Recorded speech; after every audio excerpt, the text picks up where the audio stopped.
Mister Singh, गेल्या आठवड्यात आपण एन्जिओग्राफी केली होती, राईट? त्याचाच हा रिपोर्ट.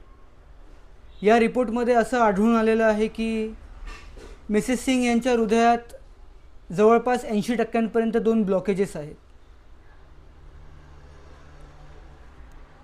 मी तुम्हाला एवढंच म्हणेन की शक्य तितक्या लवकर आपल्याला एन्जिओप्लास्टिक करायला हवी. Last time we were discussing about 2 months, right? मी तुम्हाला असा सल्ला देईन की या एका आठवड्यात आपण ही प्रोसिजर सुरू करूया. मिसेस सिंग, घाबरण्यासारखं काही कारण नाही आहे. Okay, it's completely safe procedure. तुम्हाला काही होणार नाही, निश्चिंत राहा. मी तुम्हाला काही गोळ्या औषधे लिहून दिल्या होत्या, त्यात मी 2 टॅब्लेट्स अजून ॲड करतो, ब्लड थिनर्स.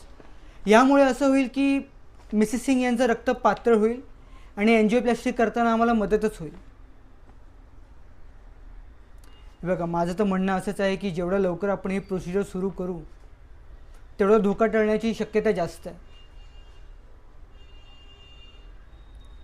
तुम्हाला ॲडमिशन फॉर्म बाहेर फ्रंट डेस्कवरती मिळून जाईल, तो तुम्ही फिल करा आणि त्यापुढची काही फॉर्मॅलिटीज किंवा प्रोसिजर असेल ती पूर्ण करून टाका.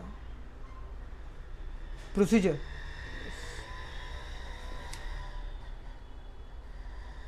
Next week by Monday itself.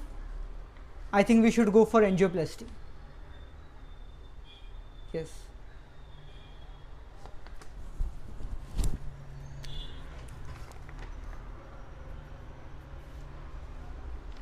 या 2 टॅब्लेट्स मी तुम्हाला लिहून दिलेले आहेत, ते तुम्ही घ्या. तुम्हाला काही होणार नाही आणि आपण प्रोसिजरला सुरू करूया. ओके, निश्चिंत राहा मिसेस सिंग, काही होणार नाही.